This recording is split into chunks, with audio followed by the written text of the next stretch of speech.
Aspirants. आज geography भूगोल के एक important topic composition and structure of atmosphere यानी कि वायुमंडल के संगठन और उसकी संरचना के बारे में एनसीईआरटी को बेस बना करके हम थोड़ा कॉन्सेप्ट और फैक्ट्स को देखेंगे। इस टॉपिक में ये याद रखना है कि यूपीएससी में कई बार पूछा गया है और एसएससी और पीएससी में भी फैक्चुअल क्वेश्चंस यहाँ से काफ़ी बार आए हैं। तो ये कहना सही होगा कि ये टॉपिक जीके के सबसे इम्पॉर्टेंट टॉपिक्स में से एक है। तो जब हम यहाँ वायुमंडल की संरचना और उसके कॉम्पोजिशन यानी संगठन की बात करते हैं तो सबसे पहले यहाँ पर आपको मेन चीज़ क्या याद रखनी है। यहाँ पर जैसे कि आपको पता है और आपने कई बार सुना होगा कि sometime without water sometime human में survive for some time without food and water but can't survive even a few minutes without breathing air। अर्थात मानव कुछ समय तक बिना खाए पिए तो जी सकता है लेकिन बिना सांस लिए उसका जीना संभव नहीं है। तो एटमॉस्फेयर को यदि हम सिंपल टर्म्स में डिफाइन करें तो कैसे कह सकते हैं कि atmosphere is a mixture of the different gases, यानी कि वायुमंडल जो है वो विभिन्न गैसों का एक समूह है। अब इन गैसों में कौन कौन सी गैसेस प्रेजेंट हैं तो ऑक्सीजन भी यहाँ पर पाई जाती है, इसके अलावा कार्बन डाइऑक्साइड गैस भी है और बहुत सारी गैसों का मिक्सचर है जिसे हम एक टेबल में जो इम्पॉर्टेंट गैसेस हैं उन्हें अभी आगे पढ़ेंगे।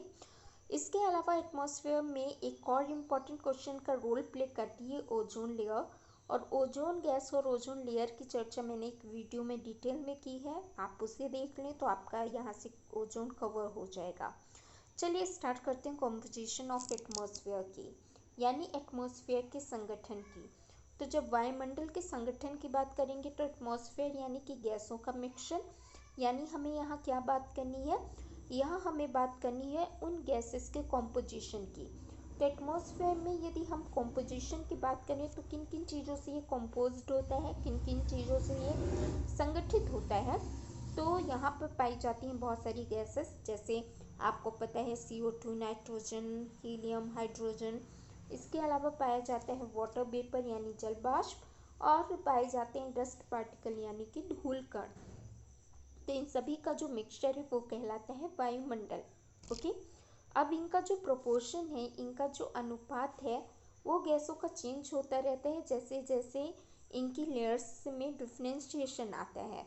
कौन सी लेयर्स में, इन्हें हम आगे देखेंगे। कॉम्पोजिशन के बाद जो 5 लेयर हैं उनके बारे में थोड़ा डिटेल में पढ़ेंगे। ओके, अब यहाँ पे इम्पॉर्टेंट चीज़ ये भी याद रखनी है कि कार्बन डाइऑक्साइड और वाटर वेपर की बात करें यानी कि जलवाष्प की बात करें तो ये पृथ्वी की सतह से 90 किलोमीटर जो है उतनी ऊंचाई तक पाई जाती हैं। ओके, इसके अलावा कौन कौन सी गैसेस हमारे एनवायरनमेंट में मौजूद हैं और इम्पॉर्टेंट है, तो आपको पता है कि परमानेंट जो गैस हैं एटमॉस्फेयर की, उनका यहाँ पे आपको गैसेस का लिस्ट यहाँ पे टेबल में फॉर्म दिखाई दे रही है। इनमें से आपको सबसे पहले जो कॉन्स्टिट्यूएंट है, जो इसका संगठक है, उसमें दिखाई दे रहा है नाइट्रोजन गैस। नाइट्रोजन पाई जाती है, ऑक्सीजन है, आर्गन है, कार्बन डाइऑक्साइड है, नियॉन है, हीलियम है, क्रिप्टॉन है, जीनॉन है, हाइड्रोजन है, और इसके अलावा भी बहुत सारी गैसेस पाई जाती हैं। ये परमानेंट गैसेस एटमॉस्फेयर की हैं जिनके परसेंटेज सामने लिखे हुए इंपॉर्टेंट गैसेस भी हैं। जैसे नाइट्रोजन का जो परसेंटेज है वो है 78% अप्रॉक्सीमेटली, और ये जो 78% नाइट्रोजन गैस है, तो आप जब पूरी सारणी देखेंगे तो इसमें सबसे ज़्यादा जो गैस की मात्रा है वो आपको नाइट्रोजन ही दिखाई देगी। तो यदि एग्ज़ाम में आ जाए कि सबसे ज़्यादा परसेंटेज किस गैस का हमारे वायुमंडल में पाया जाता है, तो आंसर क्या हो जाएगा, नाइट्रोजन गैस 78%। फिर दूसरी गैस है आपकी ऑक्सीजन। जब ऑक्सीजन की बात करें तो ऑक्सीजन कितने परसेंट पाई जाती है, अप्रॉक्सीमेटली 21% पाई जाती है। ऑक्सीजन आपकी ब्रीदिंग गैस है, आपको पता है सांस लेने के लिए ज़रूरी गैस है, और इसके अलावा भी बहुत इंपॉर्टेंस है। देन हम देखेंगे कार्बन डाइऑक्साइड। कार्बन डाइऑक्साइड का परसेंटेज 0.03% हमारे एनवायरनमेंट में पाया जाता है, और CO2 गैस फोटोसिंथेसिस यानी प्रकाश संश्लेषण की प्रक्रिया के लिए महत्वपूर्ण गैसों में से एक गैस है। बाकी जो गैसेस हैं उनका परसेंटेज एक बार आप रिव्यू कर लीजिएगा। ये 3 गैसेस काफ़ी ज़्यादा पूछी जाती है, क्योंकि नाइट्रोजन जो होती है वो अपने स्वतंत्र रूप में नहीं पाई जाती, फ्री फॉर्म में नहीं पाई जाती, बल्कि लेग्यूमिनेसी फैमिली के जो प्लांट्स हैं वो उस गैस को क्या करते हैं, कन्वर्ट कर देते हैं इसके सब्सटीट्यूट्स में। लेग्यूमिनेसी यानी जो दलहनी फसल वाले पौधे हैं उनकी जड़ों में राइजोबियम बैक्टीरिया पाया जाता है। वो नाइट्रोजन को फिक्स करता है, कन्वर्ट करते हैं नाइट्रेट और बाकी सब्सट्रेट में, और फिर उन जो कन्वर्टेड इसके फॉर्म्स हैं उससे नाइट्रोजन को ये एब्जॉर्ब और यूज़ करते हैं। ओके, नाउ नेक्स्ट, यदि हम बाकी गैसेस की बात करें तो यहाँ पे जो CO2 गैस है, ओके, यानी कार्बन डाइऑक्साइड गैस है। ये गैस कैसी है आपको पता ही है कि मेनली इसका इम्पोर्टेंट ये है कि ये ट्रांसपेरेंट जो होती है, ट्रांसपेरेंट होती है incoming solar radiation, okay, insolation के लिए। अब ये जो सोलर रेडिएशन आएंगी, लेकिन ये क्या होंगी, ये पृथ्वी से वापस रेडिएट होकर के नहीं लौट पाएंगी, ये एब्जॉर्ब कर लेंगी और अर्थ सरफेस से में टेम्परेचर को बढ़ा देंगी। इसीलिए ये गैस जो होती है ये ग्रीन हाउस गैस इफेक्ट यानी कि हरित प्रभाव घर ग्रीन हाउस इफेक्ट के लिए मेनली रिस्पॉन्सिबल गैस होती है। डिटेल में ग्रीन हाउस इफेक्ट और समझाऊंगी। अभी इतना याद रखना है कि हमारे एनवायरनमेंट में कुछ गैसेस पाई जाती हैं, जैसे कि कार्बन डाइऑक्साइड गैस हो गई, ओके, मीथेन गैस हो गई, वाटर वेपर हो गया। ये गैसेस क्या करती हैं कि सन रेज जब चल करके आती है तो अपने साथ लॉन्ग वेव लेंथ की रेडिएशंस को लेके आती है। इनको CO2 जैसी गैसेस एब्जॉर्ब तो कर लेती हैं और उसको री इमिट नहीं होने देती अंतरिक्ष में, और क्या करती हैं, धरती से टकराने के बाद अर्थ सरफेस से जो सोलर रेडिएशन टकराती है वो रिटर्न होकर के इन गैसेस के थ्रू एब्जॉर्ब कर ली जाती है और धीरे धीरे एमिट होती रहती है एनवायरनमेंट में, जिसकी वजह से क्या होता है, जो टेम्परेचर होता है एनवायरनमेंट का वो बढ़ जाता है और यही फिनोमिना कहलाता है ग्रीन हाउस इफेक्ट। ओके, अब एक बार UPSC ने पूछा था कि क्या water vapour green house gas है, तो आपको याद रखना है हाँ, वाटर वेपर जो है ये भी ग्रीन हाउस गैस का ही पार्ट है, यानी जलवाष्प भी ग्रीन हाउस गैस ही है। तो ये लिस्ट कुछ आपको याद रखनी है, वाटर वेपर और सबसे ज़्यादा रिस्पॉन्सिबल ग्रीन हाउस इफेक्ट के लिए CO2 गैस एक्सेट्रा। ओजोन की जहाँ तक बात है, इसमें तो ठीक ठाक वीडियो एक बना ही हुआ है, फिर भी इन शॉर्ट यहाँ पर एटमॉस्फेयर में हमारे स्ट्रेटोस्फेयर यानी समताप मंडल का भाग होता है ओजोन लेयर। ओके, ये ओजोन लेयर क्या करती है, ये सनरेज से होकर के आने वाली हार्मफुल जो रेस हैं, अल्ट्रावायलेट रेस यानी कि पराबैंगनी किरणें, इनको एब्सॉर्ब कर लेती हैं, जिससे कि ये धरती पे नहीं आती और हमारी सुरक्षा होती है। इसलिए ओजोन लेयर को प्रोटेक्टिव लेयर भी यानी संरक्षणात्मक लेयर भी कहा जाता है। ओके, और वाटर वेपर की बात करें तो वाटर वेपर भी क्या है, हमारे एटमॉस्फेयर का एक पार्ट है, एक कॉन्स्टिट्यूएंट है, जो कि एल्टीट्यूड यानी ऊंचाई में बढ़ने के साथ इसमें कमी आती जाती है। ओके, अब इसके बाद अब हम बात करेंगे ज्योग्राफी के एक इम्पॉर्टेंट जो टॉपिक है, स्ट्रक्चर ऑफ एटमॉस्फेयर यानी कि वायुमंडल की संरचना। जब हम वायुमंडल की संरचना की बात करते हैं तो हम जानते हैं कि जो एटमॉस्फेयर है ये कंसिस्ट होता है अलग अलग लेयर्स यानी अलग अलग परतों पर। ये जो लेयर्स हैं इनमें डिफरेंट डेंसिटी पाई जाती है और इन लेयर्स का टेम्परेचर भी वेरिंग होता है, यानी कि एक दूसरे से मैच नहीं करता, इनमें विभिन्नता होती है, कहीं टेम्परेचर ज़्यादा होता है, कहीं कम होने लगता है, कहीं फिर ज़्यादा होने लगता है। तो यहाँ पर जब हम इन लेयर्स की बात करेंगे तो सबसे पहले तो ये याद रखना है कि जब डेंसिटी यानी घनत्व की बात करें तो ये डेंसिटी जो होती है ये अर्थ सरफेस यानी कि पृथ्वी की सतह के पास बहुत ज़्यादा होती है, और जैसे जैसे एल्टीट्यूड बढ़ता है यानी कि हाइट बढ़ती है, ऊंचाई बढ़ती है, वैसे वैसे इसमें कमी आती जाती है। Okay, decreases with increasing altitude. ये एक एक शब्द ऐसे हैं जिसको UPSC ने कई बार कॉन्सेप्चुअली पूछा है, क्लियर, और बाकी इम्पोर्टेंस रोल भी यहाँ से फैक्चुअल क्वेश्चंस बनते हैं। फैक्चुअल क्या बनते हैं कि जब हम इस एटमॉस्फेयर को डिवाइड करें तो ये 5 डिफरेंट लेयर में डिवाइड किया जा सकता है। ओके, अब ये डिपेंड करता है उनके टेम्परेचर और कंडीशन के बेसिस पे। ये लेयर्स कौन कौन सी हैं? ये है ट्रोपोस्फेयर, जिसे हिंदी में क्षोभ मंडल कहते हैं, देन स्ट्रेटोस्फेयर समताप मंडल, देन मेसोस्फेयर मध्यमंडल, देन थर्मोस्फेयर, इसे आयनोस्फेयर भी कहा जाता है अर्थात आयन मंडल, और लास्ट है हमारा एक्सोस्फेयर। अब थोड़े यहाँ पे डायग्राम में देखिए। डायग्राम में जब आपको यहाँ पे क्या दिखाई दे रहा है? Structure of atmosphere.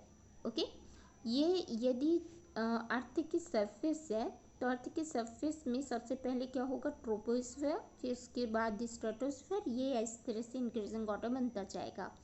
तो यहाँ पे ये रहा ट्रोपोस्फेयर, सबसे जो कि अर्थ सरफेस से सबसे नियरेस्ट लेयर है। ओके, फिर है स्ट्रेटोस्फेयर। स्ट्रेटोस्फेयर और ट्रोपोस्फेयर को अलग करने की वाली जो यहाँ पे एक लेयर है, इसे ट्रोपोपॉज कहा जाता है। देन स्ट्रेटोस्फेयर के बाद है मेसोस्फेयर। मेसोस्फेयर स्ट्रेटोस्फेयर में स्ट्रेटोपॉज है। देन मेसोस्फेयर के बाद आएगा थर्मोस्फेयर, इसी तरह से थर्मोस्फेयर मेसोस्फेयर के बीच में मेसोपॉज है, और लास्ट आ जाएगा एक्सोस्फेयर यानी कि बहिर्मंडल। ओके, तो ये एल्टीट्यूड है, हाइट में जैसे जैसे हम अर्थ सरफेस से ऊपर की तरफ जा रहे हैं तो आपको ये किलोमीटर्स में दिखाई दे रहा है डिफ्रेंशिएशन, कि 0 से लेकर के 16 किलोमीटर तक अप्रॉक्स आपको ट्रोपोस्फेयर का ट्रांजिशन दिखाई दे रहा है। देन 16 to 50 आपको स्ट्रेटोस्फेयर दिखाई दे रहा है। इस तरह से ये वेरिंग करता है, अलग अलग विभिन्नतापूर्ण होता है। अब सबसे पहली बात करते हैं हम ट्रोपोस्फेयर की। जब ट्रोपोस्फेयर यानी क्षोभ मंडल की बात करें तो सबसे इम्पॉर्टेंट बात नंबर 1, ये लोअर मोस्ट लेयर है, यानी पृथ्वी की सतह से सबसे नज़दीक की जो लेयर है वो ट्रोपोस्फेयर है। ये वनडे एग्जामिनेशंस में एसएससी और पीएससी में ऐसे क्वेश्चन पूछे जाते हैं। ठीक, फिर इसके बाद इसकी एवरेज हाइट कितनी है? 13 किलोमीटर से लेकर के इसका एवरेज हाइट 13 किलोमीटर है। जनरली ये क्या होता है, 8 किलोमीटर पोल्स पर है और 18 किलोमीटर इक्वेटर पर इसका जो हाइट है ये 8 to 18 किलोमीटर तक स्प्रेड आउट है, एक्सटेंशन है। क्लियर? 8 से 18 किलोमीटर तक ट्रोपोस्फेयर क्षोभ मंडल का क्या है, यहाँ उसका विस्तार है।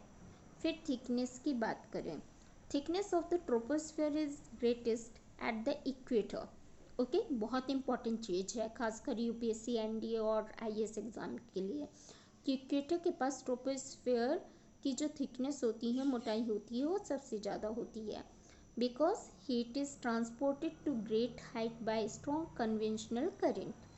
This layer contain dust particle, ठीक, धूल कण, क्योंकि पृथ्वी के सबसे नीचे की परत है ना, जो हम देख रहे हैं, आप बादलों की तरफ सर उठाएंगे ऊपर की तरफ देखेंगे तो ये हमारे सबसे नज़दीक का ट्रोपोस्फेयर ही होगा, जहाँ पे धूल कण होंगे, डस्ट पार्टिकल्स होंगे और वाटर वेपर भी होगा यहाँ पर। ठीक है, तो इसकी एक इम्पॉर्टेंट कैरेक्टरिस्टिक्स है। फिर सबसे इम्पॉर्टेंट बात जो कि एग्ज़ाम में बहुत बार पूछी गई है, क्या पूछा गया है, याद रखिएगा यहाँ पर कि all changes in the climate and weather take places in this layer। Okay, मतलब जितना भी वायुमंडलीय क्लाइमेट एंड वेदर, जितना भी वायुमंडलीय और जो मौसमी क्रियाएं हैं, दशाएं हैं, वो कहाँ पर घटित होती हैं, तो वो घटित होती हैं, ये पूरा घटनाक्रम होता है ट्रोपोस्फेयर में। ठीक है, कहाँ पर? क्षोभ मंडल में। और लास्ट ईयर यूपीएससी एनडीए का ये क्वेश्चन था, बिल्कुल यही लाइन उन्होंने उठाई थी, the temperature in this layer decreases at the rate of 1 degree Celsius for every 165 meter, यानी कि 165 मीटर, प्रत्येक 165 मीटर पर जो इस लेयर में decreases at the rate of 1 degree Celsius, temperature जो है वो 1 डिग्री सेल्सियस क्या होता है, कम होता है। वैसे भी हम जानते हैं कि हम धरती से ऊपर जब पहाड़ों की तरफ जाते हैं तो जैसे जैसे हाइट बढ़ती जाती है टेम्परेचर क्या होता है, कम होता जाता है ना। तो जैसे जैसे हम 165 मीटर पे ऊंचाई पे जाते हैं तो 1 डिग्री सेल्सियस टेम्परेचर क्या होता है, डिक्रीज होता है। और यही क्वेश्चन 4 ऑप्शंस के फॉर्म में पूछ लिया गया था। ओके, अब इस इस लेयर में बायोलॉजिकल एक्टिविटी भी के लिए भी ये मोस्ट इम्पॉर्टेंट लेयर है। ओके, सभी जैविक जो प्रक्रियाएं होती हैं वो घटित हो रही होती हैं। अब इसके बाद हम नेक्स्ट लेयर की जो बात करेंगे वो है आपका, चलिए यहाँ पे ट्रोपोपॉज की भी बात कर लेते हैं। जैसे अभी हमने डायग्राम में देखा था, the zone separating the troposphere from stratosphere is known as the tropopause. ठीक है, ट्रोपोपॉज क्या है, जो कि क्या कर रही है, अलग कर रही है ट्रोपोस्फेयर यानी क्षोभ मंडल को स्ट्रेटोस्फेयर यानी समताप मंडल में से। ठीक, the air temperature at the tropopause is about -80 degree Celsius over the equator and about -45 degree over the poles. The temperature here is nearly constant and hence it is called the tropopause. अब यहाँ पर यदि tropopause की बात करें तो यहाँ पर जो टेम्परेचर होता है वो लगभग कांस्टेंट होता है, ये चीज़ याद ही रखनी है आपको। फिर हम बात करते हैं नेक्स्ट जो हमारा आ जाता है वो आपका है यहाँ पर, किसकी बात की जाए, स्ट्रेटोस्फेयर की। ओके, तो चलिए स्ट्रेटोस्फेयर यानी समताप मंडल, ये समताप मंडल ठीक ट्रोपोपॉज यानी जो यहाँ पर क्षोभ मंडल और स्ट्रेटोस्फेयर को अलग कर रही थी, समताप मंडल को अलग कर रही थी, तो ट्रोपोपॉज के ऊपर पाई जाती है। ये कहाँ तक इसका फैलाव है, 50 किलोमीटर तक। ठीक है, और सबसे इम्पॉर्टेंट फीचर इसका ये है कि स्ट्रेटोस्फेयर यानी समताप मंडल में ओजोन लेयर पाई जाती है। और ओजोन लेयर के लिए मैंने एक अलग से वीडियो बनाया है जिसमें ओजोन लेयर से आने वाले सभी इंपॉर्टेंट क्वेश्चंस को कवर किया हुआ है, उसे आप देख लें। ये लेयर जो होती है ओजोन लेयर, ये अल्ट्रावायलेट रेडिएशन यानी कि जो पराबैंगनी विकिरण है इन रेडिएशंस को एब्जॉर्ब कर लेती है, अवशोषित कर लेती है और एक शील्ड, एक आवरण की तरह काम करती है। जब ये अल्ट्रावायलेट रेस जो सूर्य से होकर के चल रही हैं पृथ्वी की तरफ और ओजोन लेयर जो द्वारा अवशोषित कर ली जा रही हैं, तो ये क्या करेंगी, ये धरती पर नहीं आएंगी और हार्मफुल इफेक्ट से, इस हार्मफुल एनर्जी से हम बच जाएंगे। इसीलिए ओजोन लेयर को प्रोटेक्टिव लेयर भी कहा जाता है। ओके, अब जब मेसोस्फीयर की बात करें तो मेसोस्फीयर क्या होते हैं, स्ट्रेटोस्फीयर के ऊपर पाई जाने वाली परत है, 3rd लेवल की, है ना, हमने देखा था। क्या हमने यहाँ पर ऑलरेडी हम अभी देख चुके हैं कि सबसे पहले था ट्रोपोस्फीयर, ओके, फिर उसके ऊपर था स्ट्रेटोस्फीयर समताप मंडल और फिर उसके बाद था मेसोस्फीयर यानी कि मध्यमंडल। तो यहाँ पे बात हो रही है मेसोस्फीयर की। ये मेसोस्फीयर कहाँ तक पाई जाती है, अप टू 80 किलोमीटर। ठीक है, 80 किलोमीटर तक लगभग इसका विस्तार है। इस लेयर में जो एग्जाम में क्वेश्चन पूछा जा सकता है, याद रखिएगा, once again temperature starts decreasing with the increase in altitude. Okay, कहाँ की बात हो रही है, मेसोस्फीयर की, क्योंकि आपने देखा था ट्रोपोस्फीयर में क्या हो रहा था, कम हो रहा था टेम्परेचर, फिर स्ट्रेटोस्फीयर में कांस्टेंट दिखाई दे रहा था। फिर यहाँ पे जब मेसोस्फीयर की बात आएगी तो मेसोस्फीयर में क्या होगा, टेम्परेचर जो होगा वो फिर से एल्टीट्यूड के बढ़ने के साथ क्या होगा, घटने लगेगा। ओके, और -100 डिग्री सेल्सियस तक पहुंच जाएगा 80 किलोमीटर तक, यानी 80 किलोमीटर में 100 डिग्री सेल्सियस तक टेम्परेचर होगा। अपर लिमिट जो होगी मेसोस्फीयर की उसे मेसोपॉज कहा जाता है। ओके, जहाँ से मतलब मेसोपॉज के बाद क्या हो जाएगा, आयनोस्फीयर स्टार्ट हो जाएगा।